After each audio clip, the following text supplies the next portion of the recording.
বাংলাদেশ জামাত ইসলামের প্রতি যেই তহমতটা এই দেশের অনেক আলেম ওলামা দিয়ে থাকেন, বুঝে কে না বুঝে আমি জানি না, যে তাদের আকীদা ভালো না। কে বলেছে আপনাকে? আকীদা যদি ভালোই না হবে, ফাঁসির দড়ি গলার কাছে চলতেছে তারপরেও অস্বীকার করে নাই। আপনার আকীদা এত ভালো, আপনি একটু ফাঁসির দড়ির কাছে যেয়ে দেখেন তো, মা গলায় নেওয়া লাগবে না, শুধু দড়ি এক হাত দূর থেকে দেখবেন, দেখলে আপনার ভেতরে সব শুকিয়ে যাবে। কত বড় বড় আল্লাহর ওলিকে দেখেছি ফাঁসির নাম শুনলে কান্নাকাটি করে, অথচ শহীদ মীর কাশেম আলী ফাঁসির নাম শোনার পরে মনে হচ্ছে শ্বশুর বাড়ি যাচ্ছে। মতিয়ার রহমান নিজামী এই জেলার জামাই, এই জেলা ধন্য, সে ফাঁসিতে যাওয়ার আগে বলেছিল, সন্তান আমি কি পায়জামা পরে গেলে ভালো হয় না লুঙ্গি পরে গেলে ভালো হয়? আপনি ফাঁসির দড়ির নাম শুনে দেখেন তো কেমন লাগে। আর তাদের মাত্র 3 ঘন্টা পরে ফাঁসি হবে, সেই ব্যক্তিও বলেছে, ভাই আমি 2 ঘন্টা ঘুমালাম, আমার ডেকে দিও 1 ঘন্টা পর। অথচ তার ছেলেটা গুম হয়ে আছে, ব্যারিস্টার আরমান, তার বউ ওই সময় আইসিইউতে ছিল। 3 ঘন্টা পরে যার ফাঁসি, তার দলীয় লোকজন সব পালিয়ে বেড়াচ্ছে, কেউ জেলে আছে, কেউ গুম হয়ে আছে। এই কঠিন পরিস্থিতিতে তার 2 ঘন্টা ঘুম আসলো কি করে আপনি বলেন তো? আপনার জীবনও মনে আসবে না, ব্রেনে ধরবে না। আমার তো সূরা হামিম সেজদার 30 নাম্বার আয়াত পড়ার পরে তার সাথে মিলিয়ে দেখেছি, আল্লাহ তাখাফু ওয়ালা তাহজানু ওয়া আবশিরু বিল জান্নাহ। ফেরেশতারা ওই সময় এসে বলে, ভয় পাবেন না, চিন্তা করবেন না। কিসের ভয়, কিসের চিন্তা? হয়তো ভয় হতে পারে, চিন্তা হতে পারে যে আমি এখনই যদি ফাঁসি হয়ে যায় তাহলে আমার ছেলের কি হবে, আমার বউর কি হবে, আমার সন্তানের কি হবে, আমার বিশাল যে সম্পদ, লক্ষ লক্ষ মানুষের কর্মসংস্থান আমি বানিয়েছি, কি হবে এটা। এই চিন্তা ভাবনা আসতে পারে। এই জন্য ফেরেশতারা এসে বলে, 1 2 জন না, তাতানাজ্জালু আলাইহিমুল মালাইকা, বহু বচন আছে, 1 2 জন না, হাজার হাজার লক্ষাধিক ফেরেশতা ফাঁসির দড়ির সামনে এসে তাকে বলতে থাকে, ভয় পাবেন না, যেগুলো রেখে গেছেন এগুলোর কোনো চিন্তা। শহীদ মীর কাশেম আলীর কানের কাছে ফেরেশতায় কথা বলেছিল, নাই তো তার এই 3 ঘন্টা আগে 2 ঘন্টা জীবনেও ঘুম আসার কথা না। কথা বলে না কেন? এই মজলুম দলটার উপরে আন্দাজে আকীদা ভালো না, এই দোষ চাপিয়ে দেন। আকীদা আপনার ভালো। আমার মনে হয় এখন যে অবস্থায় আমরা এসে গেছে, সমস্ত ছোটখাটো বিষয় নিয়ে সব বাদ দেওয়া দরকার। আরে ভাই, যারা মুজতাহিদ, যারা গবেষক, তারা যে কোনো একটা বিষয়ে গবেষণা করে যদি ঠিক হয় 2টা সওয়াব পাবে, ভুল হয় 1টা সওয়াব পাবে। আপনি জিজ্ঞেস করেন আলেমকে, যে কোনো বিষয়ে শরীয়তের মাসলা মাসাইল নিয়ে যদি গবেষণা করে যদি ভুলও হয় তাও 1টা রসগোল্লা আছে, আর যদি সঠিক হয় কয়টা? আর আপনি তো কোনো চিন্তা ভাবনাই করেন না। সাজ্জাদ মাওলানা আবুল আলা মাওদুদী রহমাতুল্লাহ আলাইহির নাম ধরে উল্টাপাল্টা কথা বলেন, জীবনে তার 5টা বই পড়ে দেখেছেন। 5টা বই যদি সঠিকভাবে আপনি পড়তেন, তার উপরে এই সমস্ত তহমত গুলো দিতেন না। আপনি তো ওই পর্যায়ে যেতে পারেননি। তাই এই জন্য আকীদার নাম তুলে যা করছেন, যে যে জায়গায় আছে তাকে ওই জায়গাগুলো ওই কাজ করতে দেন। বাংলাদেশ জামাত ইসলামী অর্থনৈতিক ভাবে এরা আল্লাহর ওলি, টের পাচ্ছেন? এরা আল্লাহর ওলি। লক্ষ কোটি কোটি টাকা এদের কাছে দিলে 4 আনা এদিক ওদিক হবে না। বাংলাদেশে অন্য কারো কাছে দিয়ে দেখেন তো। কথা বলেন, আমাকে মানিয়ে বলছি, এটা বাস্তব না। ওলি খোঁজার জন্য চট্টগ্রামে যাওয়া লাগে। কথা বোঝার চেষ্টা করুন।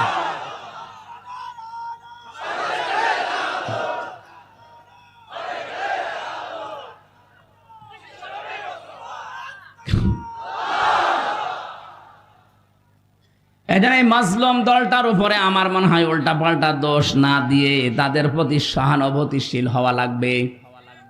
আজকে একটা সবচাইতে বড় এ বাংলাদেশের ভেতরে নাম করা মাদ্রাসা ঝালকাঠি NS কামিল মাদ্রাসা নেসারাবাদ, ওই জায়গায় ডাক্তার শফিকুর রহমান জামাতের আমির গিয়েছে, যে সৌহার্দ্যপূর্ণ আলোচনা হয়েছে। আমার মনে হয় সব জায়গা থেকে যদি এভাবে রেসপন্স আসে, দেশে ইসলামের বিরুদ্ধে কেউ আর থাকবে না। কওমি মাদ্রাসা হেফাজতে ইসলাম চরমনাই সহ ওনারা যে কাজগুলো করছে, ওনার যে তালিমগুলো দিচ্ছে ওই জায়গায় আমাদের যাওয়া সম্ভব না। ওই জায়গাগুলো তারা কাজ করছে, খুব ভালো কাজে আছে আলহামদুলিল্লাহ, কিন্তু রাজনীতি, অর্থনীতি, দেশ পরিচালনা করার জন্য যে যোগ্যতাগুলো দরকার, শিবিরের লোক, জামাতের লোক যেভাবে অর্জন করেছে, আপনি ওই জায়গায় যেতে পারবেন না। আপনি বিসিএস ক্যাডার হতে পারবেন, এই লোকটা হতে পারবে, অনার্স মাস্টার্স করেছে, বিসিএস পরীক্ষা দিয়ে যদি টিকে যায়, কালকে ওই এসপি হতে পারবে, এসপি এর পরে এসপি। আমি বিসিএস ক্যাডার হওয়ার জন্য আমি কোচিংও করেছিলাম, পরীক্ষাও দিয়েছিলাম। আমার লিখিত পরীক্ষায় পাশ হওয়ার পরে ভাই ভাই যে দেখছে আমার 14 বংশ উল্টা পাল্টা, তখন আমারে বাদ দিয়ে দিয়েছে। যদি দেখতো না এর বাবা ওই যারা পালিয়েছে তাদের দলের সভাপতি, কি কথা বলছেন এখানে, যদি দেখতো এর দাদা ওই দলের সেক্রেটারি, বলতো ঠিক আছে সব মাফ, আল্লাহর ওলি আজকে থেকে এসপি। জিজ্ঞেস করেন, 100% বলতো, কারণ আমার সে যোগ্যতা ছিল না তা না, লেখাপড়া করলে আমি হয়ে যেতাম, আমাকে লাইন মতো উঠতেই দেননি। এই 15.5 বছর এরকম বহু চেয়ারে দেশের বহু মানুষকে আপনি উঠতে দেননি। আপনি জালেম আর এটা মজলুম। এই জন্য অন্যান্য যারা আছেন কওমি মাদ্রাসা ভাই, আপনাদের আমরা আহ্বান জানাচ্ছি যে তালিমের জায়গাগুলো আছে, খুব ভালো ভালো কাজে আপনারা আছেন। খায়রুকুম মান তাআল্লামাল কোরআন ওয়া আল্লামা, কোরআন যে শেখে, কোরআন যে শেখায়, তার মতো উত্তম মানুষ নেই। কিন্তু এখন দেশের যে অবস্থা, জালেমদের এখনো পর্যন্ত নজর কিন্তু আছে। এই নজর থেকে মুক্ত হওয়ার জন্য আন্তর্জাতিক যে ষড়যন্ত্রগুলো চলছে আপনার মাথায় ধরবে না, চিন্তা ভাবনা করা লাগে এর জন্য আলাদা। এখান থেকে বাঁচতে হলে আমার মনে হয় আকীদার প্রশ্ন তুলে মানুষকে আর দূরে সরানোর সময় নেই। বুকে টেনে নেন, কাছে আসেন, আগে ইসলামটা কায়েম হোক। কথা বলুন, ইসলামটা কায়েম হোক, এরপরে বলেন যে ভাই এই কাজটা ভুল হচ্ছে, এইটা শুধরিয়ে নেন, এইটা ঠিক করেন। তারা যা যা খেদমত করেছে, তার যে 50 বছরের যে খেদমত, আপনি 500 বছর পেলেও পারবেন না, কারণ 500 বছরে আপনি 450 বছর ঘুমাবেন। কথা বলছেন এখন। আর তার এই 50 বছরের হায়াতে আমার মনে হয় 30 বছর শুধু লিখেছে। আপনি টের পান কারে আন্দাজে কোন ফতোয়া দেন। এই জন্য আহ্বান জানাচ্ছি, দেশটাকে শিরিক মুক্ত করা লাগবে। আমাদের বিশ্বাসে যাদের শিরিক আছে, জামাত ইসলামের এই গঠনতন্ত্রে বিশ্বাসে আকীদায় শিরিক আছে, আপনি একটু দেখান তো যে এটা শিরিক। বলেন বলেন। আমি নাম ধরে বলছি এই কারণে, কারণ এই মাজলুম দলটার উপরে আবাহমান কাল থেকে এই দেশে একটা তহমত লাগিয়ে দিয়েছে আন্দাজে। কেউ যেন এই অবিচার করে তাদের উপরে তহমতটা দিয়ে নিজের গোনার পাল্লা ভারী করবেন না। নিজের চিন্তায় তো আমি নিজে বাঁচি না। কথা বলেন না কেন?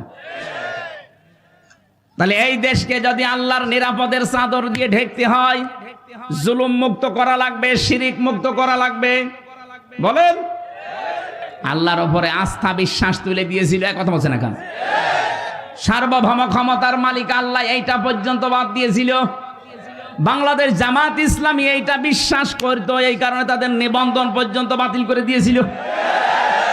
আপনি কি মনে করেন জামাত ইসলামী দাড়ি ছোট রাখে এই জন্য তাদের নিবন্ধন বাতিল?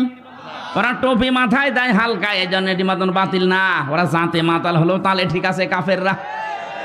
এই জালেমদের টার্গেট ছিল এদেশে আল্লাহর উপরে সার্বভৌম ক্ষমতার মালিক মানা যাবে না, যারা মানে তাদের এই কাজে নিষিদ্ধ করা যায়।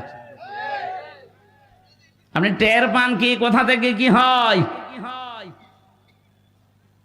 যারা সার্বভৌম ক্ষমতার মালিক আল্লাহকে মানে না, মনে করে ক্ষমতার উৎস জনগণ, এটা যে শিরিক, এই সূক্ষ্ম বিষয়টা অনেককে বুঝতেও দেয় না। পাম দেয়, হাওয়া দেয় জনগণকে, হ্যাঁ আমরা মালিক, অথচ আমাদের হাতে কিচ্ছু নেই। ভোট দেওয়ারই ছিল, সেইটাও কেড়ে নিয়েছিল। কথা বলে না কেন? আমি মনে করছি আপনারা ঠিক বুঝতেছেন। এই বাংলাদেশে আজ যারা ক্ষমতার উৎস জনগণ মনে করেন, তারা কিন্তু শিরিক করছেন। কথা বলেন না কেন? শিরিক যারা করে তারা মুশরিক। কি এবার শিরিক কিভাবে হয়? আল্লাহ যেটা পারে ওইটা অন্য কেউ পারে, এই বিশ্বাস করার নাম শিরিক। সন্তান দিতে পারে শুধুমাত্র কে? অন্য কোন বাবাও পারে। এ বিশ্বাস করার নাম।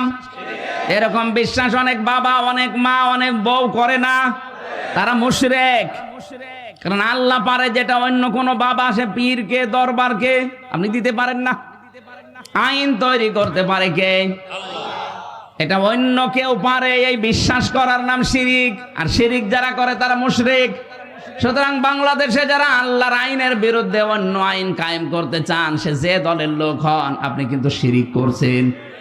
আর শিরিক করলে আপনি আরো জোরে বলেন। আমার মনে হয় এবার অনেকের মন খারাপ হয়ে গেল। আরে ভাই, আমি আপনাকে বাঁচাতে চাই।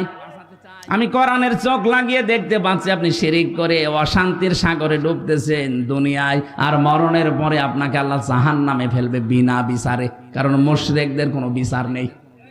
কথা বলেন না কেন? কেন বললাম এটা বলেন তো? ইন্নাহু মাইয়ুশরিক বিল্লাহি ফাকাদ হারামাল্লাহ। অবশ্যই যারা শিরিক করবে, সূরা মাইদার আয়াত, আল্লাহ পাক বলেন জান্নাত তাদের জন্য হারাম, ওয়া মাওয়াহুন নার, আর জাহান্নাম তাদের আসল জায়গা। এই জন্য শিরিক যেন আমাদের বিশ্বাসে না থাকে। আল্লাহ পাক বলেন এমন একটা গ্রামের নাম বলছি শোনো, যে গ্রামটা শান্তি ছিল। এই যে আমনুন মানে নিরাপত্তা। আমনুন মানে কি? কানাত আমিনাতান মুতমাইন্নাতান, যেখানে বাস করে মানুষ আত্মতৃপ্তি পেত। মুতমাইন্না মানে কি? আত্মতৃপ্তি। বাস করলে যেখানে আত্মতৃপ্তি পাওয়া যেত, ভালো লাগতো মানুষের, শান্তি, স্বস্তি, এগুলো সব ঘিরে রেখেছিল তাদেরকে। বিভিন্ন জায়গা থেকে তাদের রিজিক আসতো, বিভিন্ন ব্যবসা বাণিজ্যের মাধ্যমে রিজিক আসতো। কিন্তু এতটুকু আল্লাহ শেষ করেননি। এই রিজিক আসার পর, আল্লাহর দেওয়া রিজিক খেয়ে নিয়ামত গুলো খাওয়ার পরে তারা আল্লাহর সাথে কুফরি আরম্ভ করেছে। সব চাইতে বড় কুফরি ছিল ওই জামানার যিনি নবী ছিল মুহাম্মদুর রাসূলুল্লাহকে তারা মিথ্যাবাদী বলেছে, পাগল বলেছে, জাদুকার বলেছে, এমনকি দেশ থেকে পর্যন্ত তাড়িয়ে দিয়েছে। কথা বলেন ঠিক কিনা? 18 কোটি মানুষ মাত্র 56,000 বর্গ মাইলের এই দেশে। এতটুকু দেশ, পৃথিবীর বহু দেশে তো ঘুরলাম, কই এতটুকু জায়গায় এত মানুষ বাস করে পৃথিবীর কোন জায়গায় আমি পাইনি। এর চাইতে, এই যে কয়েকদিন আগে গিয়েছিলাম মালয়েশিয়া, এর চাইতে 8 ডবল বড়। কত বলেন? বাংলাদেশে 8টা জোড়া দিলে যত বড় হবে, মালয়েশিয়া একাই অত বড়। বাংলাদেশ 14টা জোড়া দিলে যত বড় হবে, সৌদি আরব একাই অত বড়। বাংলাদেশ 59টা জোড়া দিলে যত বড় হবে, আমেরিকা একাই অত বড়। কিন্তু মানুষ বাংলাদেশের চাইতে কম জায়গা হিসাবে। কথা বলেন না কেন? তাদের যে বিশাল জমিন পড়ে আছে, সেই তুলনায় মানুষ একেবারেই কম। আমাদের এতগুলো মানুষ, অথচ জায়গা যতটুকু। আল্লাহ পাক বলেন বিভিন্ন জায়গা থেকে তোদের রিজিকের ব্যবস্থাগুলো করছিলাম, কি হয়েছে তোদের? আমার নিয়ামত গুলো তোরা উল্টিয়ে দিতে আরম্ভ করলি। পুরুষে পুরুষে বিয়ে, এই যে তহমত, যেটা কি বলে এর নাম, সমকামিতা আরম্ভ করলি। এইটার স্লোগান পর্যন্ত দিচ্ছে। 3 দিন আগে কুষ্টিয়ায় 2 মেয়ে আন্দোলন করেছে যে আমরা 2 জন বিয়ে করব, যদি বিয়ে না দেয় 2 জনে মরে যাব।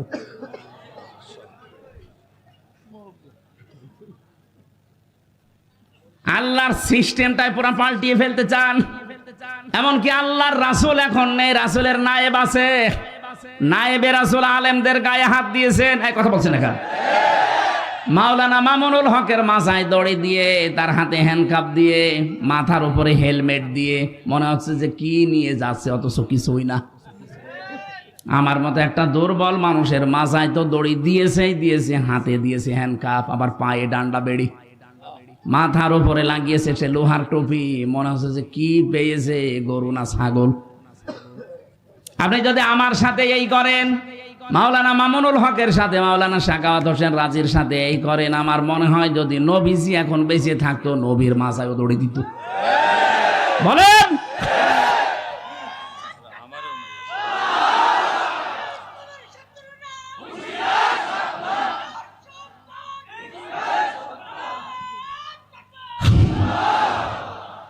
ঝিনাইদহবাসী, আমি এবার যেটা নিয়ে আসতে চাই, আল্লাহ রাব্বুল আলামিন বলেন রাগাদাম মিন কুল্লি মাকানিন ফাকাফারাত বিআনউমিল্লাহি ফাআযাকাহাল্লাহু লিবাসাল জুই ওয়াল খাউফ। মানুষ যখন আল্লাহর আইন ভুলে, আল্লাহর আলেমদের প্রতি অত্যাচার জুলুম নির্যাতন শুরু করে, ওই সময় ওদের পাপের কারণে আমি আল্লাহ দুইটা জিনিস চাপিয়ে দেই। একটা হচ্ছে ক্ষুধা, ক্ষুধা মানে দুর্ভিক্ষ। ক্ষুধা মানে কি বলেন বলেন? দুর্ভিক্ষ আসা আরম্ভ হয়েছিল, আলেমদের উপরে যা আরম্ভ করেছিলেন দুর্ভিক্ষ চলে আসতো।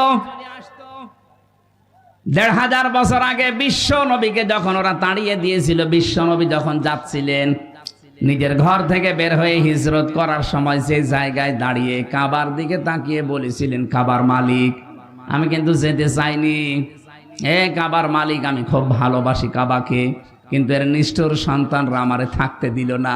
হ্যাঁ আমি যাচ্ছি। আল্লাহ ওই সময় সূরা কসসের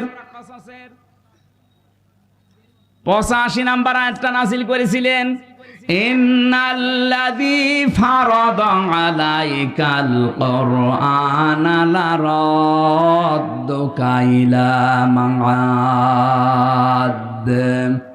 অবশ্যই আপনার প্রতি আমি কোরআনের আইন মানা ফরজ করে দিয়েছি। হে নবী, আপনাকে আজ এই কোরআনের কারণে চলে যাওয়া লাগছে হিজরত করে, কিন্তু গ্যারান্টি দিলাম লারাদ্দুকা, লামে তাকিদ, আমি আল্লাহ গ্যারান্টি দিচ্ছি অবশ্যই আপনাকে আপনার এই জায়গায় আমি আবার ফেরত নিয়ে আসব, কিন্তু তখন এই দুর্বল করে না, শক্তিশালী করে নিয়ে আসব। মাত্র কয় বছরের ব্যবধানে নবীজিকে আবার এই জায়গায় নিয়ে এসেছিলেন, কিন্তু বাদশা করে। কথা বলেন ঠিক কিনা? নবীজি তো ১৩ বছর অত্যাচার সহ্য করেছেন, বাংলার মুসলমানেরা আমরা অত্যাচার সহ্য করছি ৫৩ বছর, তার ভেতরে ১৫ বছর আরো বেশি। উনি ১৩ বছর, আমরা ১৫ বছর, ২ বছর পার করে ফেলেছি বেশি। উনি যদি ১৩ বছর অত্যাচার সহ্য করার পরে ১০ বছর প্রেসিডেন্ট হতে পারে, আমার মনে হয় নবীজির এই জীবনী বাংলাদেশেও মিলবে। ১৫ বছর আমরা যারা জুলুম নির্যাতন অত্যাচারের শিকার হয়েছি, তাদের হাতে আল্লাহ ১০ বছর বাংলাদেশ তুলে দেবে। এইটার নাম ইলা রাদ্দুকা ইলা মাআদ।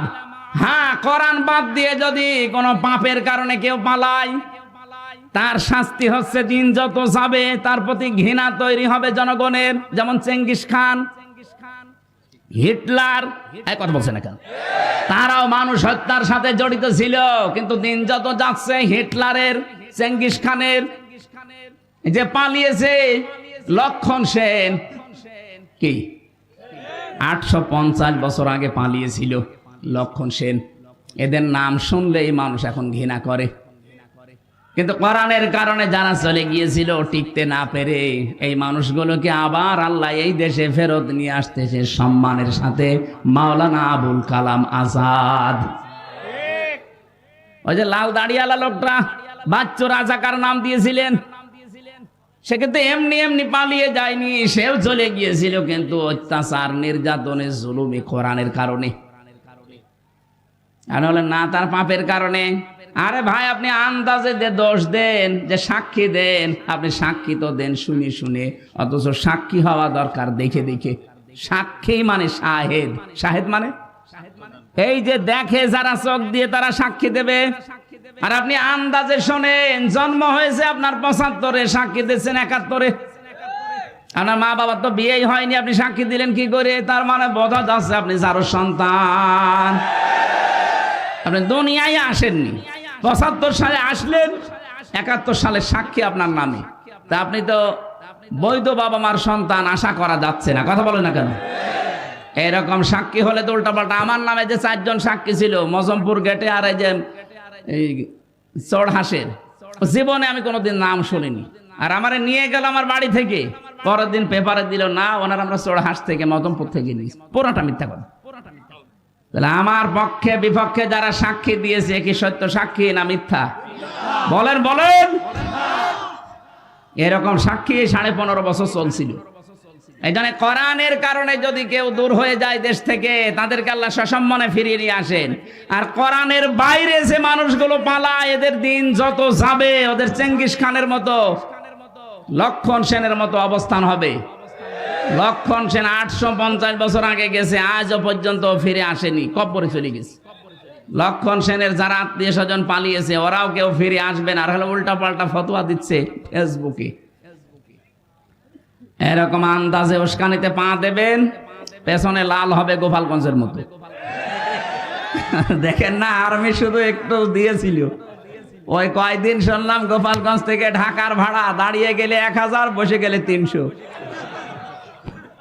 কেউ বসতেও পারে না, ও দাঁড়িয়ে শেষে 1000 টাকা দিয়ে যায়। এরকম অবস্থা হবে যদি উস্কানিতে পা দেন। ও পালিয়ে গেছে, আজকে শুনলাম আজকে অসুস্থ, ওর নাকি চিকিৎসাও হচ্ছে না এখন। আজকে দেখলাম পেপারে অসুস্থ, চিকিৎসা হচ্ছে না। ও ছাতা কবে টেনশনে মরে যাবে, কথা বলে না কেন? আর তার উস্কানিতে পা দিয়ে আপনি ফাঁদে পা দিয়ে লাফাচ্ছেন। লিস্ট করে রাখো, আমি আসতেছি। আপনি আসতে আসতে তো কব্বরে চলে যাবেন লক্ষণ সেনের মতো।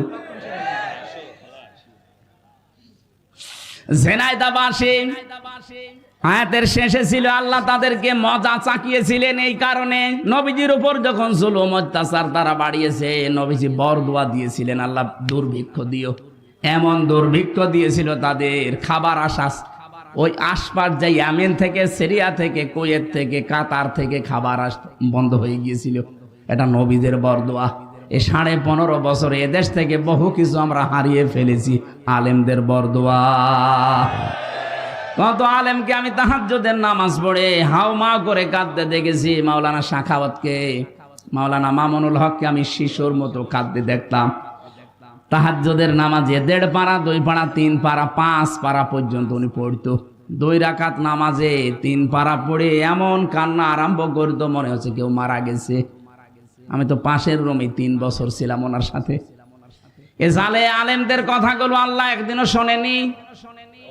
বলেন, কত বিডিআর 1 মাস পরে রিটায়ার্ড হয়ে যাবে, অথচ 14 বছর জেল খাটতেছে।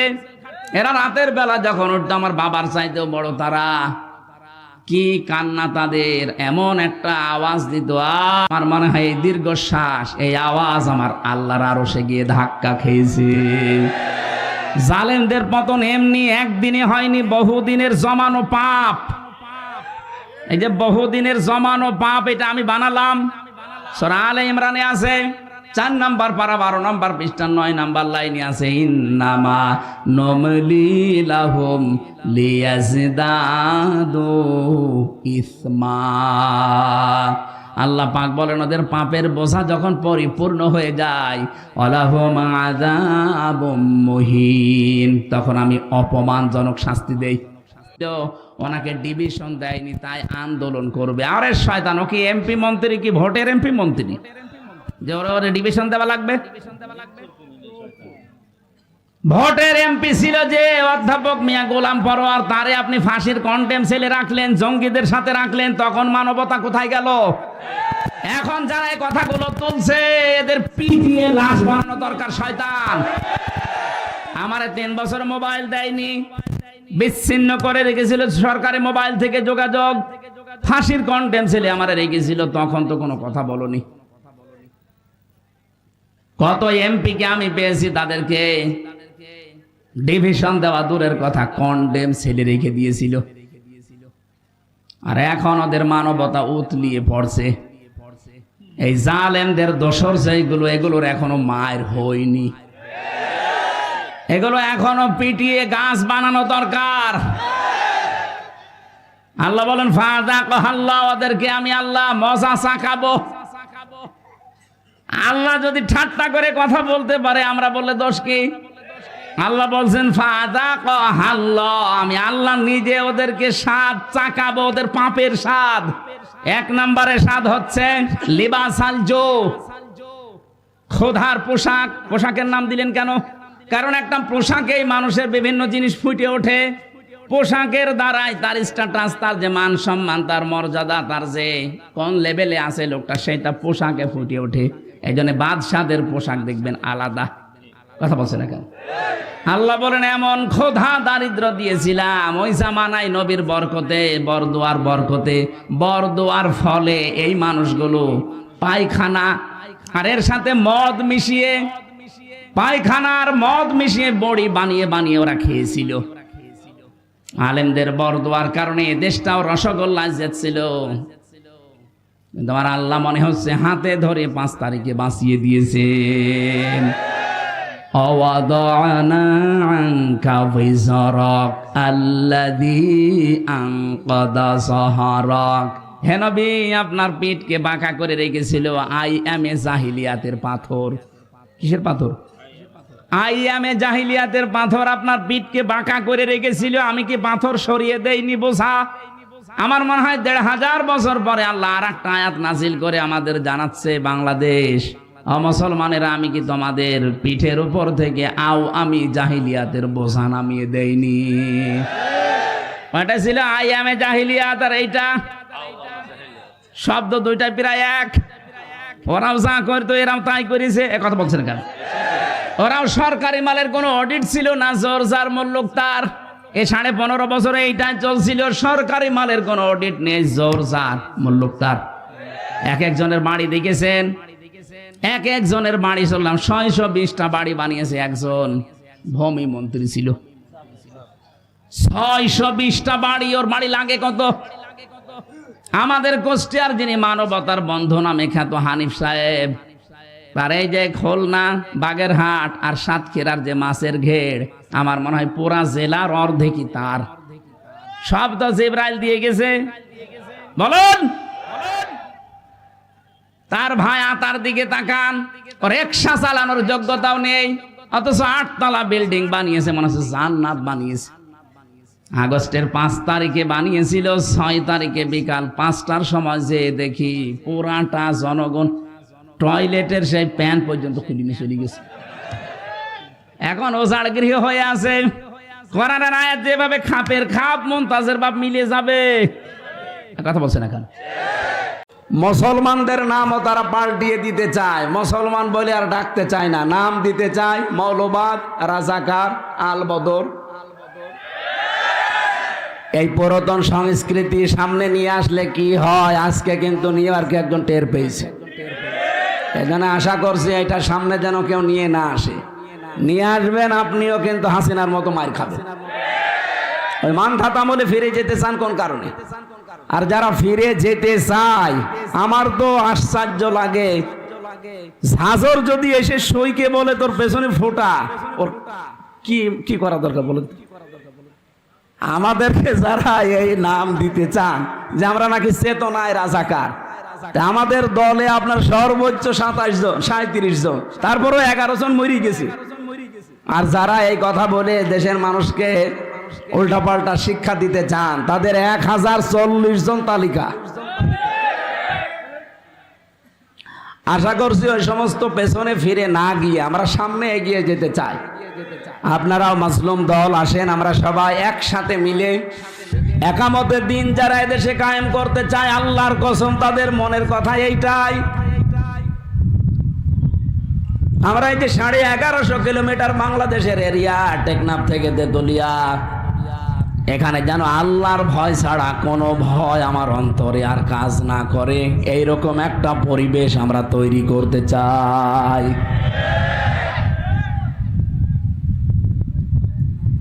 এই পরিবেশটা ফেরেশতারা তৈরি করে দেবে।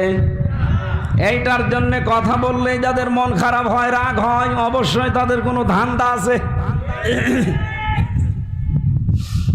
কোরআনে কারীম জানিয়েছে, আনাকিমুদ্দিন ওয়ালা তাতাফাররাকু ফি কাবুরা আলাল মুশরিকিনা মা তাদউহুম ইলাইহি ইলা আখিরি আয়াত।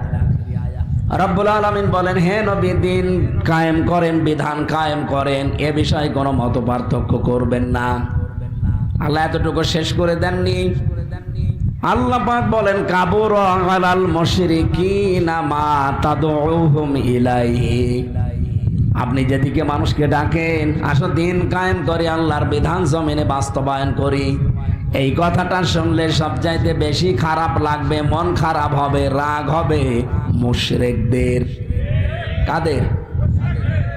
আমরা তো এই কথাই সারা দেশে বলি, আপনার রাগ হয় মানে আপনি কি মুশরিক? রাগ হয় কেন? আপনি বলছেন না আমি মুশরিক না, অথচ যারা শিরিক করে আমরা তাদেরকে মুশরিক বলি।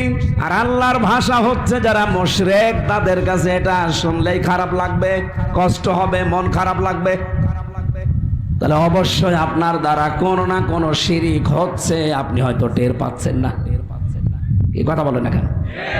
বাংলাদেশে আজ যারা আমরা দিন কায়েমের কথা বলি, জেনারেল যারা না বুঝে বিরোধিতা করে তাদের কথা বাদ দিলাম, অনেক আলেম পর্যন্ত এখন বিভিন্ন কায়দায় বিরোধিতা করছে। এখন ওনারা কি শিরিকে লিপ্ত নাকি আমার তো বুঝে আসে না।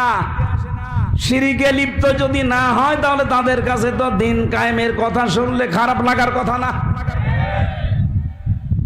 হ্যাঁ, সবাইকে দিয়ে আল্লাহ দিন কায়েমের কাজ করাবে না।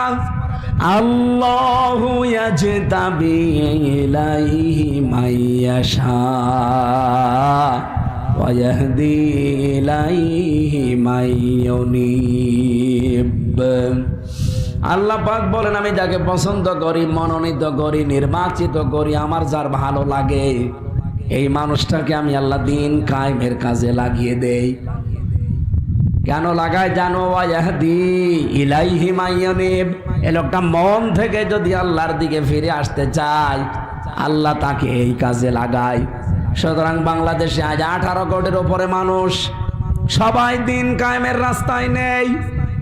যারা আল্লাহর বিধান জমিনে কায়েম করার জন্য আপনি কাজ করতে চান না, আপনার ভালো লাগে না, আপনি বিশ্বাস করতে পারেন আল্লাহ আপনাকে পছন্দ করে নাই। এই কথা বলছেন? কয়েকদিন আগে একটা জরিপ দেখছিলাম, এই দেশে এখন 7,20,00,000 মানুষ চাচ্ছে আল্লাহর বিধান এই জমিনে কায়েম হোক। আমি আয়াতটা পড়ার পরে আমার মনে হচ্ছিল এই দেশে এখন 18 থেকে 20 কোটি মানুষ আমরা যাই বলি, এর ভেতরে মাত্র 7,20,00,000 মানুষ যেহেতু দিন কায়েম হোক এটা চাচ্ছে। এতগুলো মানুষের ভেতরে এই মানুষগুলো আল্লাহর নির্বাচিত মানুষ। আর আমার প্রশ্ন আপনার কাছে, আপনি এই নির্বাচিতদের ভেতরে আছেন তো? না না, আপনি যদি থাকেন এর ভেতরে আপনার আনন্দ করা দরকার, খুশি হওয়া দরকার যে আল্লাহ আমাকে মনোনীত করেছে, নির্বাচিত করেছে, পছন্দ করে ফেলেছে। আর যদি আল্লাহর বিধান কায়েমের কথা শুনলে আপনার কাছে রাজনীতি মনে হয়, ধান্দাবাজি মনে হয়, যে দুনিয়ার কাজ এটা, আপনি বুঝবেন আপনাকে আল্লাহ এখনো নির্বাচিত করে নাই। আশা করছে আপনি বুঝে ফেলেছেন। তাহলে আমরা যা শুনতে এসেছি এটা কি বাশার ভাইয়ের কথা, আমির হামজার কথা, কার কথা বলেন তো? আমরা যারা মানুষ অন্য ধর্মের যে যদি কেউ থেকে থাকেন আসেন, এটা শুধু মুসলমানদের জন্য না, হাদা বায়ানুল লিন্নাস হুদাল লিন্নাস। মানুষ পদবাচ্চা আমরা যারা, তাদের জন্য আল্লাহ কোরআন দিয়েছেন। আল্লাহ রাব্বুল আলামিন কোরআনের কাছে আসার পরে আমার যতটুকু বাস্তবতা আমি দেখি, মন থেকে যদি কেউ আসে আল্লাহ তাকে পরিবর্তন করবেই। কারণ এমন একটা শক্তি আল্লাহ কোরআনে দিয়েছেন, যালিকাল কিতাবু লা রাইবা ফীহ। এই একটাই মাত্র কিতাব পৃথিবীতে আছে যেটা মানুষকে হেদায়েত দেওয়ার ক্ষমতা রাখে। ক্ষমতা নেই? আমি সেদিন যশোরের কলেজের অধ্যাপক, উনি বিসিএস ক্যাডার, ওনারে বলেছিলাম যে স্যার আপনার মুসলমান হওয়া লাগবে না, আপনি শুধু আমাদের ধর্মীয় গ্রন্থ একটু বুঝে বুঝে পড়বেন। আপনি ইংরেজিতে পড়েন, বাংলায় পড়েন, যে ভাষায় পড়েন একটু বুঝে বুঝে পড়বেন। আপনি তো আর আরবি পারেন না, বুঝে পড়বেন পুরাটা। আপনাকে মুসলমান হতে আমি জোর করছি না। 3 মাস পরে দেখে আল্লাহর বান্দা নিজের থেকেই মুসলমান হয়ে গেছে। এটা লাগবে না। যারা এই মাহফিল দেয় তারা শোনে না, তারা আন্টি শান্তি করে শুধু। কি দরকার আপনার? আপনি বসেন, আপনি বসেন, ওইটা এখানে রেখে বসেন, বসেন বসেন, এখানে আর আসা লাগবে না ভাই। সুতরাং অন্য ধর্মের যদি আওয়াজ শুনতে পান, আপনাদেরকে আমরা ওয়েলকাম জানাচ্ছি। আসেন, কোরআনের কাছে আসেন। এটা পৃথিবীর অন্য ধর্ম গ্রন্থের মতো না যে তাদের শুধু ঠাকুররা পড়বে, তাদের ধর্মযাজক যারা তারা পড়বে। এটা সবার জন্য ওপেন। কথা বলেন ঠিক কিনা? আমরা সেই কোরআনের ময়দানে এসেছি আজকে। রাসূলের উপরে দরুদ আর সালাম পড়ছি, কারণ এটা রবিউল আউয়াল মাসের আর একটা দিন বাকি আছে, 29 তারিখ আছে। এ মাস যে উদ্দেশ্যে নিয়ে এসেছিল সে উদ্দেশ্য কিন্তু আমরা সফল করতে পারি নাই। বলেন, রবিউল আউয়াল মাসের বয়স কি ১৫০০ বছর? এর আগে এ মাস দুনিয়ায় ছিল না, এত আলোচনা তো ছিল না রবিউল আউয়ালের। কোরআনে কারীম জানিয়েছে, ইন্না উদ্দাতাশ শুহুরি ইনদাল্লাহি 12 শাহরান ফি কিতাবিল্লাহ ইয়াউমা খালাকাস সামাওয়াতি ওয়াল আরদা মিনহা আরবাআতুন হুরুম। সূরা তাওবা এসেছে, আল্লাহর কাছে গণনার দিক থেকে মাসের সংখ্যা 12টা। উনি আসমান আর জমিন যেই দিন তৈরি করে ওই দিন তার কিতাবের ভেতরে এটা লিপিবদ্ধ করে দিয়েছেন। বলেন সুবহানাল্লাহ। আপনি পড়া কোরআনে 12টা মাসের নাম পাবেন, খালি রমজান বাদ দিয়ে কোনো মাসের নাম নেই। অথচ 12 মাস আমি লিখে দিলাম, এ কথা আছে। তার ভেতরে রবিউল আউয়াল, এটা ১৫০০ বছর আগেও ছিল, কিন্তু এত আলোচনা এত মর্যাদা আমরা পাইনি। যিনি আসার কারণে এত আলোচনা। কিন্তু বিশেষ করে বাংলাদেশ, ভারত আর পাকিস্তান, এই 3টা দেশেই তো কম বেশি আমি ঘুরেছি। আমি দেখেছি এই 3 দেশের মানুষ রবিউল আউয়াল আসলে একটু বেশি বেশি করে ফেলে। বেশি করতে গিয়ে এত উপরে তোলে। আল্লাহ রাব্বুল আলামিন 2টা ঈদ দিয়েছেন আমাদেরকে, সেখানে আরেকটা ঈদও তারা বানিয়ে নিয়েছে রবিউল আউয়ালের সাথে, ঈদে মিলাদুন নবী। না, এলাকায় সব চলে না। এগুলো যারা করছেন বুঝে করেন আর না বুঝে করেন, এটা বেদাত। কি কথা বলেন না কেন? আপনি যদি রবিউল আউয়ালে মিলাদ পড়তেই চান, আমি তো নিষেধ করে আপনারে অন্তত আটকাতে পারছি না, পারবো না মনে হয়। তবে আমার মনে হয় সিরাত ইবনে হিশাম, আমি এখানে 27টা বিষয় পেয়েছি। কেউ যদি রবিউল আউয়ালে মিলাদ পড়তে চান, মিলাদ এটা মিলাদুন থেকে, এর বাংলা অর্থ জন্ম। আপনি যদি নবীর জন্মে খুশি হতে চান, এর বাস্তব উদাহরণ দেওয়া লাগবে। রবিউল আউয়াল মাসে নবী যা করেছিলেন ওইটা করেন। উনি জন্ম নেওয়ার পরেই 3 জন মহিলার দুধ খেয়েছিলেন, এটা আমি পেয়েছি। তার নিজের আপন মা হযরতে আমেনা, 2 নম্বরে উম্মে আইমান নামে এক দাসী, 3 নম্বরে হালিমাতুস সাদিয়া রাদিয়াল্লাহু তাআলা আনহা। সিরাত ইবনে হিশামে আছে, হযরতে হালিমা বলেন, এই রবিউল আউয়ালেই জন্ম নিয়েছে মুহাম্মদুর রাসূলুল্লাহ। আমি সে তায়েফ থেকে এসেছি, সর্বশেষ এসে আর কাউকে পেলাম না। যেহেতু সিরাত মাহফিল নাম দিয়েছেন, আমি কথাটা তুলছি এই জায়গা থেকে, একটা শিক্ষা এখান থেকে বের করতে চাই। হালিমা বলেন, আমি তাকে তুলে নিলাম কোলে, ডান স্তন তাকে পান করতে দিলাম, সে পান করেছে। বাম স্তন তাকে পান করতে দিলাম, সে মুখ বের করে নিয়েছে। 1 বার 2 বার 3 বার তাকে মুখ দিয়েছি, 3 বারই মুখ বের করে দিয়েছে। চোখের ইশারা দিয়ে যেন আমাকে জানাতে চায়, মা হালিমা জোর করেন কেন? আমার ডান স্তন অধিকার ছিল, আমার হক ছিল, আমি পান করেছি। বাম স্তন এটা আমার অধিকার না, এটা আমার দুধ ভাই আব্দুল্লাহর অধিকার। দুনিয়াতে আমি ভাইয়ের হক নষ্ট করার জন্য আসি নাই। এ রবিউল আউয়াল মাসে আমি দুনিয়ায় এসেছি ভাইয়ের হক ফিরিয়ে দেওয়ার জন্যে। ঢাকাবাসী যেই নবী মায়ের কোলে বসে ভাইয়ের হক নষ্ট করে না, ফিরিয়ে দেয়, সেই নবীর উম্মত আমরা। যত বয়স বাড়ে ভাইয়ের হক মারার জম হয়। এলাকায় হয়তো এরকম জম নেই। عن أنس رضي الله تعالى عنه قال قال النبي صلى الله عليه وسلم من ادعى ما ليس له فليس منا وليتبوأ مقعده من النار رواه مسلم। মুসলিম শরীফের 209 নম্বর হাদিস। বিশ্বনবী জানিয়েছেন, যেই জিনিস তোমার না ওইটা যদি নিজের দাবি করো, জোর করে নিজের দখলে নিয়ে রাখো, ওই দিন থেকে তোমার দুইটা শাস্তি। এক নম্বরে ফালাইসা মিন্না, তুমি আমার উম্মত আর নেই। দুই নম্বরে ওয়ালিয়াতা বাওয়া মাকআদাহু মিনান নার, সে যেন জাহান্নামে নিজের স্থান তৈরি করে নিল। হাদিসটা পড়ার পর থেকে আমার একটা চিন্তা, বিশেষ করে 1 বছর 1.5 মাসে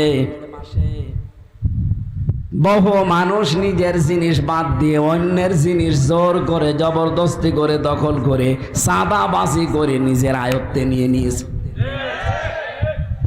অথচ রবিউল আউয়াল আসলে তারাই মিলাদ দেয়। এক কথা বলে না কেন? আমারে বলে হুজুর মিলাদ পড়ে দেন। আরে মিলাদ পড়ে দিলে তো কত খরচ, আপনি টাকা পেলেন কোথায়? 1 বছর 1 মাস আগে তো আপনার কাছে কিছুই ছিল না। একজন বলে দেয় যে হুজুর 7-8 টাকা, 7-8 টাকা দিয়ে মিলাদ দিচ্ছে। এই বাংলাদেশে এরকম পাবলিক নেই, এটা ঢাকায় নেই, আমার কুষ্টিয়ায় আছে। এটা যে রেকর্ড হচ্ছে তো সারা দেশে যাচ্ছে, এই জন্য বলছি যেই জিনিস যার না, যদি ওইটা নিজের আয়ত্তে জোর করে রেখে দেন, সে যেভাবেই হোক, আল্লাহর কসম আপনি আর নবীর উম্মত নেই। আপনাকে আমি কি বলে মাটি দেব বলেন তো? বিসমিল্লাহি ওয়া আলা মিল্লাতি রাসূলিল্লাহ, তো মিথ্যা কথা হবে। আপনি আল্লাহর নামেও নেই, রসুলের দলেও নেই। সুতরাং যারা চাঁদাবাজি করেছেন, এখনো করছেন, থামেন।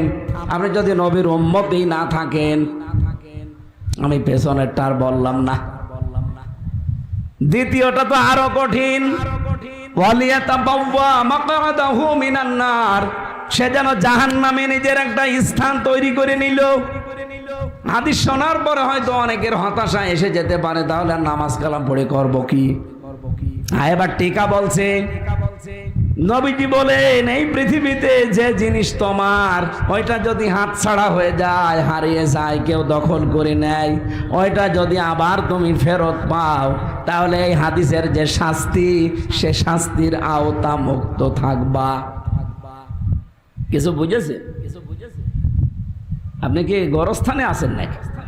কিছু বুঝতেছেন নাকি বলেন? হাদিসের ব্যাখ্যাটা কি ছিল? যে জিনিস আপনার কিন্তু আপনি হারিয়ে ফেলেছিলেন, হাত ছাড়া হয়ে গেছে, কেউ জোর জবরদস্তি করে কেড়ে নিয়েছিল, ওইটা যদি আপনি ফেরত পান, তাহলে হাদিসের যে শাস্তি, তার আওতা মুক্ত থাকবেন। আগস্টের 5 তারিখের পরে দেশে বহু মানুষকে আমরা ফতোয়া দিতে দেখেছি যে আমরা যেমন চাঁদাবাজি করি, ও জামাত ইসলামীও করে। কেমন করে? ওরা ইসলামী ব্যাংক চাঁদাবাজি করে নিয়ে নিয়েছে। আপনি এত বড় মিথ্যা কথা বলতে পারলেন? ইসলামী ব্যাংকে আপনার বাবার, যাদের ব্যাংক তারা ফেরত পেয়েছে। কথা বলছে না কেন? ব্যাংক তো তাদের রক্ত ঘামানো পয়সা দিয়ে বানানো, তাদের ব্যাংক এতদিন হাত ছাড়া হয়ে গিয়েছিল, কেড়ে নিয়েছিল জালেমরা, জোর জবরদস্তি করে দখল করে রেখেছিল, এখন আবার তারা ফেরত পেয়েছে। সুতরাং এ শাস্তি তাদের জন্য না। কিন্তু আপনি যেটা নিচ্ছেন, ওটাকে আপনার। আশা করছি অনেকের কলিজায় লাগবে, আর লাগার পরে যেন সে পরিবর্তন হয়। না, আমি জানি অনেকের পরিবর্তন আসবে না, আবার শয়তানি আরো বাড়বে। কারণ এই কোরআন নবীজি আবু জেহেলের সামনেও পড়েছিলেন, আবু বকরের সামনেও পড়েছিলেন। আবু জেহেল কোরআন শোনার পরে ওর শয়তানি বেড়েছে, আর আবু বকর কোরআন শোনার পরে তার ঈমান বেড়ে গেছে। এখানে আবু বকরের মতো মন নিয়ে যদি শোনেন, মাস্ট বে জাদাতহুম ঈমানা, আপনার ঈমান বাড়বে। আর যদি আবু জেহেলের মতো মন নিয়ে বসেন, আমির হামজা না, আমির হামজার উস্তাদ বাশার না, কাবা শরীফের ইমামও যদি এখানে কথা বলে, আপনার মনে হবে এমন হয় ওই দলের। কথা বলে না কেন? অনেকে তো এইটাই মনে করে, আমি কোরআন শরীফ গলিয়ে খাওয়ালেও বলে না আপনি এই দলের। আরে ভাই, আমার গায়ে কি লেখা আছে আমি এই দলের? ওনার কাছে তো মনে হয় না যে আমি ওই দলের, আপনার কাছে মনে হয় কেন? শুধু আপনার আমার না, নবী আসলেও আপনার এইটাই মনে হইতো, এ নবী মনে হয় ওই দলের। আশা করছি আপনার পরিবর্তন আসবে, এসে সেই আফসারি হুজুরের মতো, আফসারি না কে যেন, যে রফিকুল্লাহ আফসার।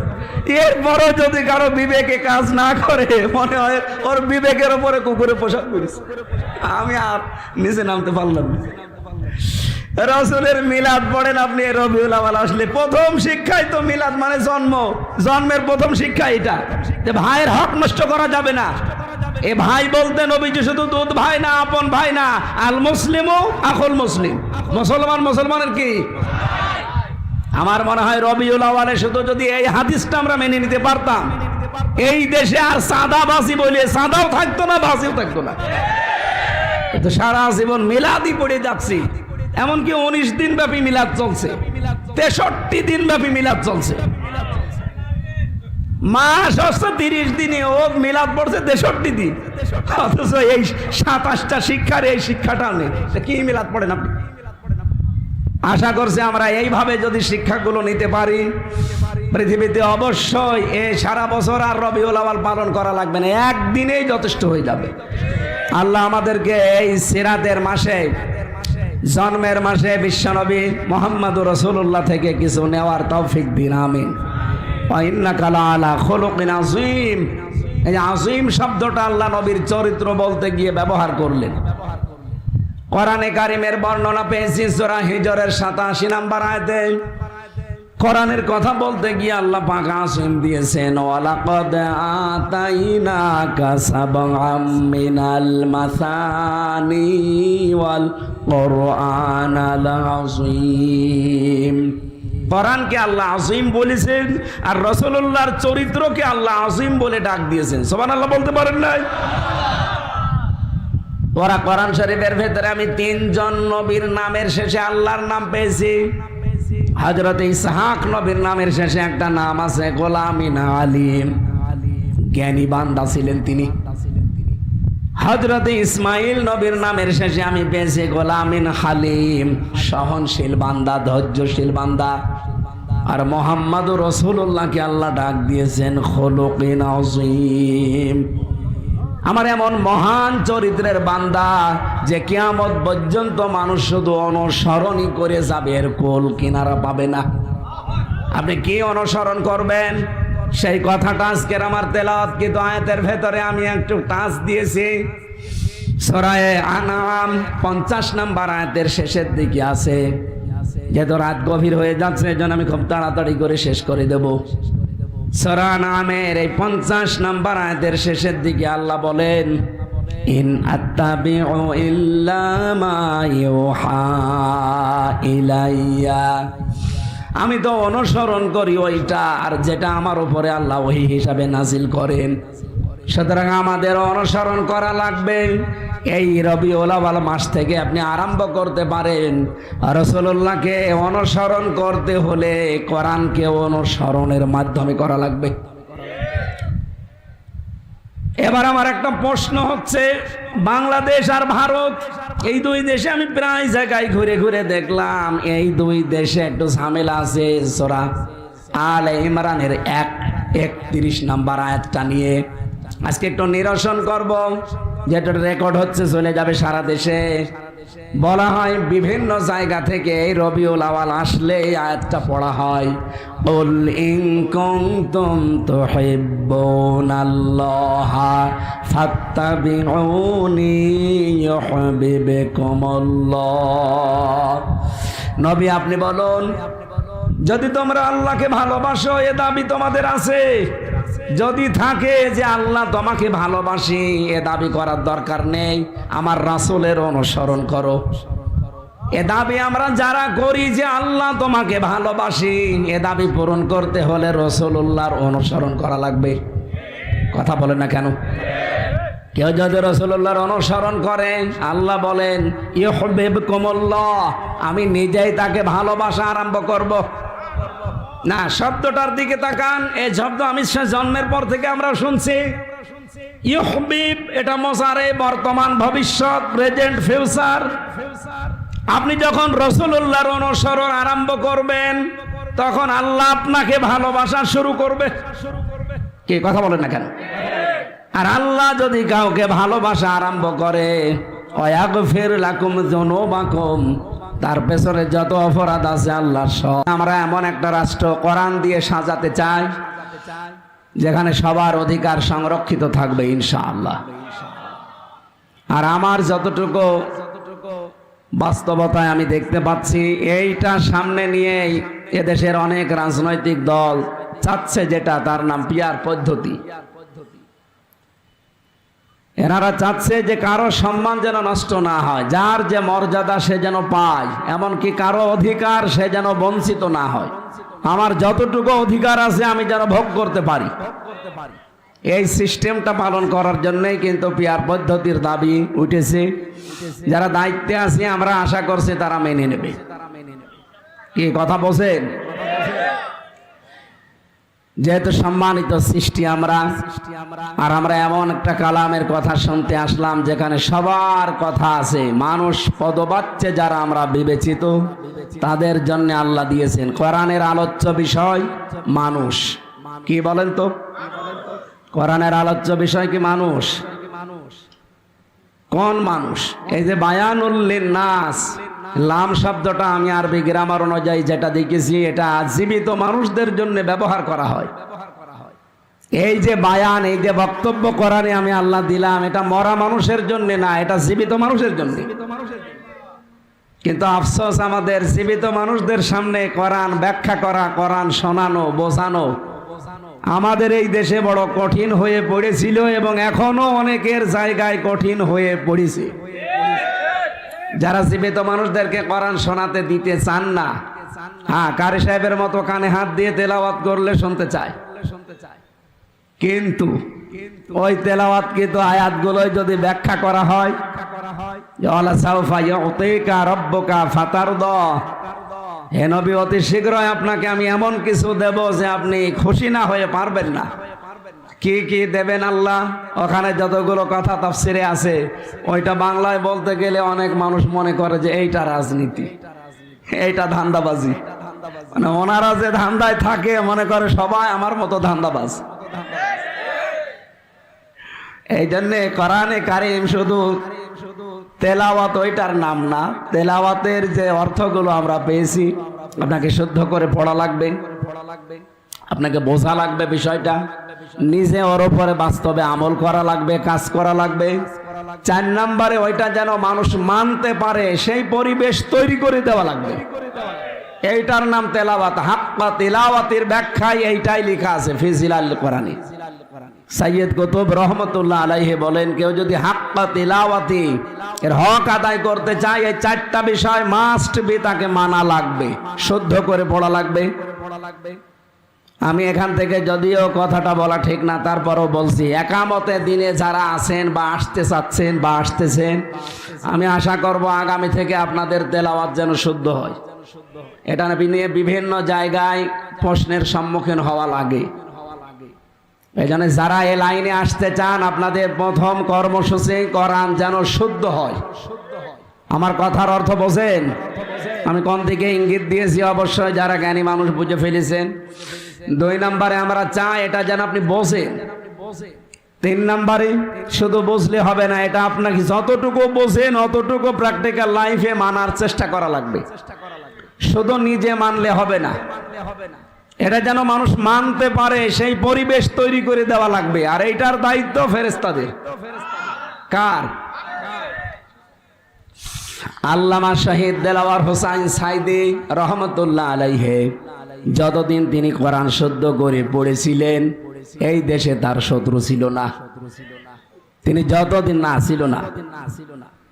আল্লামা আহমেদ শফি রহমতুল্লাহ আলাইহি উনি যতদিন কোরআন শুদ্ধ করে পড়েছেন, ওনার শত্রু ছিল না এদেশে। যতদিন তিনি বুঝেছিলেন কোরআন, শত্রু ছিল না। যতদিন তিনি ব্যক্তিগত আর পারিবারিক জীবনে মেনেছিলেন, কম বেশি শত্রু ছিল না। যেই বলেছেন আমি এটা মানাতে চাই মানুষদেরকে, নবীর সম্মান যেন কেউ নষ্ট করতে না পারে সেটা আমি মানাতে চাই, তখন তার নাম পর্যন্ত পাল্টিয়ে দিয়েছে জালেমরা, দিয়েছে তেতুল হুজুর। ওনার নাম কি তেতুল হুজুর? কি সুন্দর নাম, আহমেদ শফি, নামটা পাল্টিয়ে দিয়েছে। শহীদ আল্লামা সাইদির নামও পাল্টিয়ে দিয়েছে দেল্লু শিকদার। ওনার নাম কি দেল্লু শিকদার? ওনার সার্টিফিকেটের নাম দেলাওয়ার হোসাইন সাইদি। আপনি দেখেন দাখিল পরীক্ষার সার্টিফিকেট, অথচ নামই পাল্টিয়ে তার বিচারও পর্যন্ত ওই নামে করে দিয়েছে জালেমরা। এই যে নাম পাল্টানোর যে হিড়িক চলছে সারা দুনিয়া, এটা চলছে বিশেষ করে বাংলাদেশে বেশি। নাম পাল্টিয়ে বিচার করে। এই নাম পাল্টানোর সংস্কৃতি প্রথমে আরম্ভ করেছিল ইহুদিরা। আপনি মুসা নবীর জীবনী পড়বেন, দেখবেন মুসা নবীর নাম তারা পাল্টিয়ে দিয়েছে জোসেফ, ওরা জোসেফ বলে ডাকে।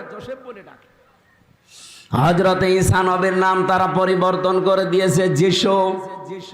দাউদ নবীর নাম তারা পাল্টিয়ে দিয়েছে ডেভিড। ইব্রাহিম আলাইহিস সালামের নাম তারা পাল্টিয়ে দিয়েছে আব্রাহাম। হযরতে জাবির রাদিয়াল্লাহু তাআলা আনহু একজন বিখ্যাত সাহাবী, তার নামও পাল্টিয়ে দিয়েছে আল জাবরা। মুসলিম বিজ্ঞানী আমরা নাম শুনি, আমরা পড়েছি আলকেমি, তার নাম পাল্টিয়ে দিয়েছে কেমিস্ট্রি। এটা এখন না, অনেক দিন থেকে চলে আসতেছে। ইহুদি, খ্রিস্টান, বৌদ্ধ বিভিন্ন জাতি যারা মানুষের নাম পরিবর্তন করে, আমরা মনে হচ্ছে এই রোগ এখন মুসলমানদের ভেতরে দেখতে পাচ্ছি।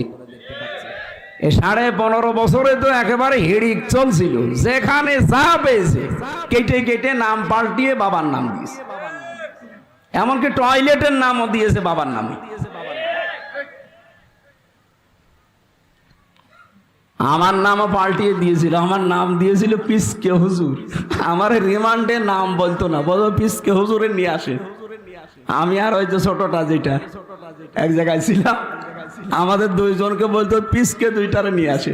আমার নাম কি পিসকে, কি সুন্দর নাম আমার, আমির হামজা, নামই পাল্টিয়ে দিয়েছি। জানেন, নাম পরিবর্তনের এই সংস্কৃতি এখনো সামনে অনেকে করতে চাচ্ছে। যে সম্মান আল্লাহ দিয়েছেন মানুষকে, এই সম্মান যেন আমরা ধরে রাখতে পারি, সেই ব্যবস্থা করা দরকার না? সুতরাং কোরআন তেলাওয়াতের হক আদায় করতে হলে আপনাকে যেন শুদ্ধ করে শুধু পড়লে হচ্ছে না, এটা বুঝলে হচ্ছে না, মানলে হচ্ছে না, এটা যেন মানাতে পারি আমরা। আল্লামা দেলাওয়ার হোসাইন সাইদি যখনই বলেছিলেন এটা আমি মানুষকে মানাতে চাই, তখনই কিন্তু বিভিন্ন মানুষের কাছে তিনি শত্রু হয়ে গেছে। কত মানুষ তাকে উল্টাপাল্টা গালি গালাজও করেছে, কিন্তু এর আগের 3টা যতদিন তিনি মেনেছিলেন কোন শত্রুতার ছিল না। আমরা কি পেলাম এখান থেকে? একটা হাদিস মনে পড়ছে, মান করাল কোরআনা ফাস্তাসহারাহু ফাহাল্লা হালালাহু ওয়া হাররামা হারামাহু আদখালাহুল্লাহুল জান্নাহ ইলা আখিরিল হাদিস। নবীজি বলেন, যে ব্যক্তি কোরআন পড়ে, কোরআন পড়া মানে ওই 4টা শর্ত মেনে যারা পড়ে না, আপনি যদি তেলাওয়াত করেন প্রতিটি অক্ষরে মাস্ট বি 10টা করে নেকি আপনার হবে, এতে কোনো সন্দেহ নেই। কিন্তু হক আদায় করে তেলাওয়াত করতে হলে 4টা বিষয় আপনাকে মানা লাগবে। যে ব্যক্তি কোরআন তেলাওয়াত করে, পড়ে, এই যে কোরআন পড়ার ব্যাপারে পুরা কোরআন শরীফের ভেতরে আমি 3টা শব্দ পেয়েছি, রা আর তালা আর তালাওয়া। কোরআন যদি কেউ পড়ে আর কোরআনকে ইজহার করার চেষ্টা করে, ইজহার করা মানে স্পষ্ট করা, এটা তো সে তাসবিদের কায়দায় চলে গেল না। এখানে আধুনিক যারা ব্যাখ্যাকার, এই ফাস্তাসহারাহু শব্দের ব্যাখ্যা করতে গিয়ে মুহাদ্দিসিন ইকরাম লিখেছেন, এখানে কোরআন পড়ার পরে কোরআনকে যারা বিজয়ী করার চেষ্টা করে, এইটাই আমরা বাংলাদেশের মানুষকে বোঝাতে পারি না।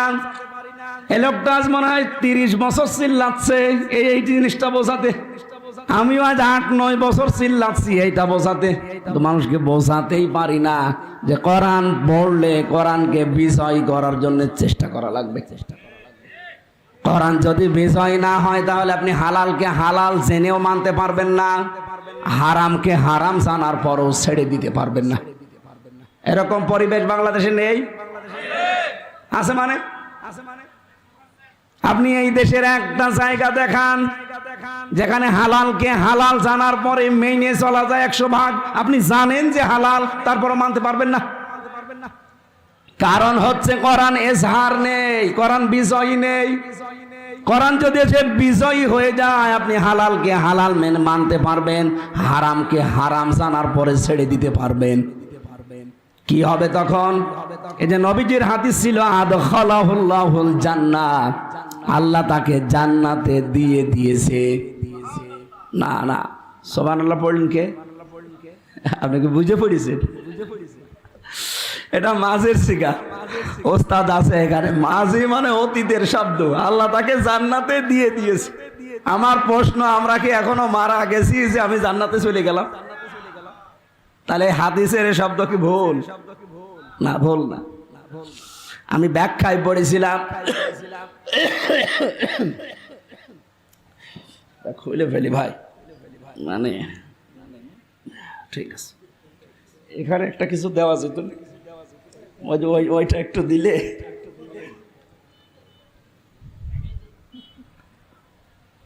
মানে হাসিনার ওপরে এমনি রাগ হয়, ও মহিলা তো যে বসে আছে স্বামীর বাড়ি, তা আমারে তো শেষ করে দিয়েছে, আমার শরীরটাও শেষ, কণ্ঠও শেষ করে দিয়েছে।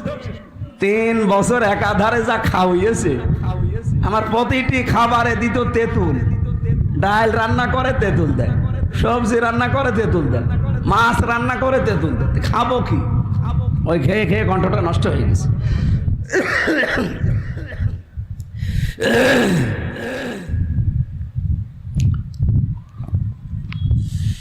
আমার ভাইরা, টিকায় যেটা আছে ব্যাখ্যা এটা বলছে এবার, আদখালাহুল্লাহুল জান্নাহ দেওয়ার কারণ হচ্ছে, কোরআন যদি এজহার হয়ে যায়, বিজয় হয়ে যায়, আপনি হালালকে হালাল জেনে মানতে পারবেন, হারামকে হারাম জেনে ছেড়ে দিতে পারবেন, তাহলে আপনার বসবাসের জায়গাটা মনে হবে একটা মিনি জান্নাত হয়ে গেছে।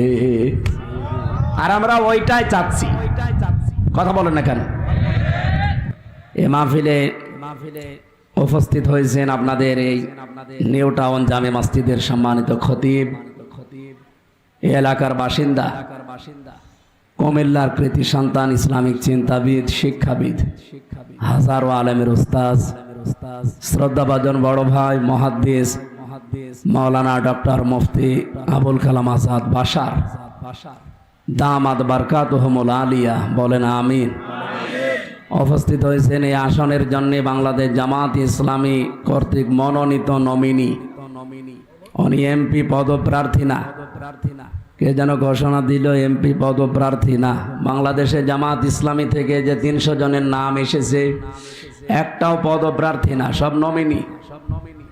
পদপ্রার্থী অন্য দলের হতে পারে। আপনি দেখেন, এখনো তো ঘোষণা হয়নি। আমার মনে হয় এখনো তো প্রায় 73টা দল আছে এদেশে, নিবন্ধিত প্রায় 50টার মতো। খালি ঘোষণা দেবে নাম। এই পদ পাওয়ার জন্য অনেকে মারামারি করে মরে যাবে। আমি কি বেশি বললাম?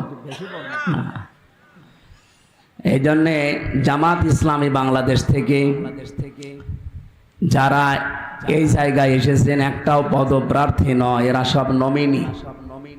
আমির জামাত ডক্টর শফিকুর রহমান হাফিজাহুল্লাহ, ওনার যে ঘোষণা ছিল যে এই দল থেকে কেউ যদি এমপি মন্ত্রী হয়, তাদের 5 বছরে 1টা টাকা বাড়বে না, যা আছে আরো কমে যাবে। আমার মনে হয় বাংলাদেশের কোন দল যদি সৎ সাহস নিয়ে ঘোষণা দেয়, সে দল থেকে কেউ এমপি দাঁড়াবে না। সুতরাং আজকে যিনি উপস্থিত হয়েছেন আপনাদের এই আসনের জন্য নমিনি, বাংলাদেশ জামাত ইসলামী জনাব কামাল হোসেন দামাত বারকাতুহুমুল আলিয়া। আমার আগে যারাই কথা বললেন, বাইতুল মোকাররম ঢাকার সম্মানিত খতিব না, উনি ইমাম,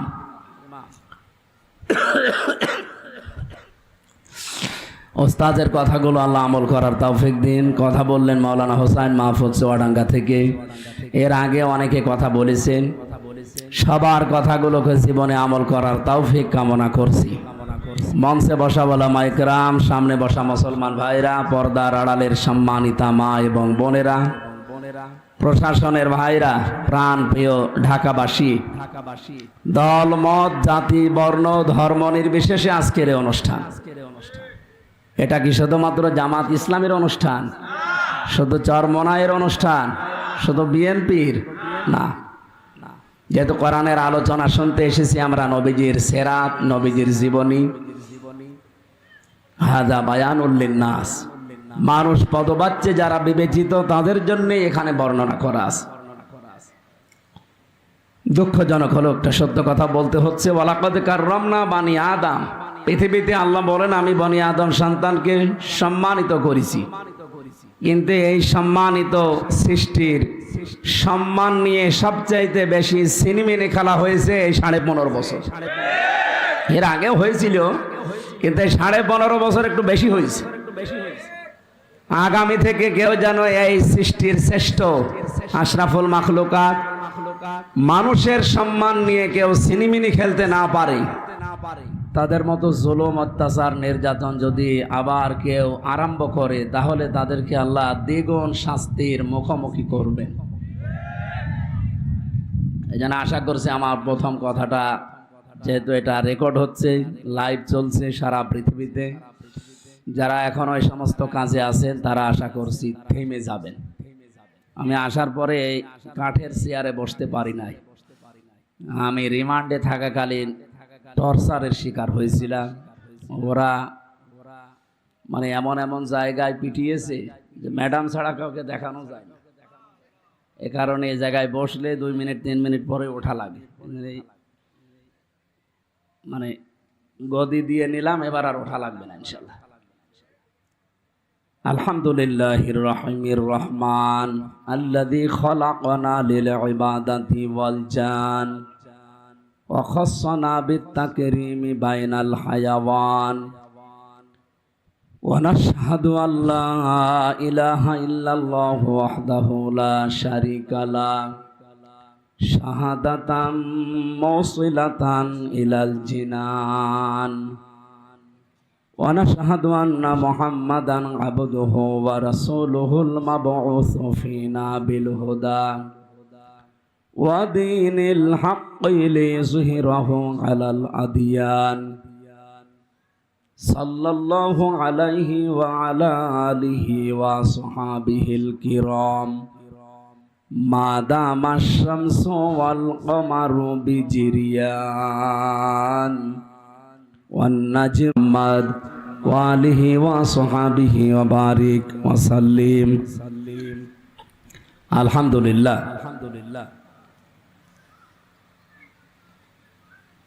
নিউ টাউন সোসাইটির উদ্যোগে সিরাতুন নবী সাল্লাল্লাহু আলাইহি ওয়াসাল্লাম মাহফিলের সম্মানিত সভাপতি জনাব নেসার উদ্দিন আহমেদ, সম্মানিত সঞ্চালক জনাব মোহাম্মদ মোতাসিম বিল্লাহ, সার্বিক ব্যবস্থাপনায় আছেন জনাব মোহাম্মদ আবু জাফর, আহ্বায়ক জনাব মহসিন উদ্দিন। আতালাল্লাহু উমরাহু ওয়া বারাকাল্লাহু ফি হায়াতি, বলেন আমিন।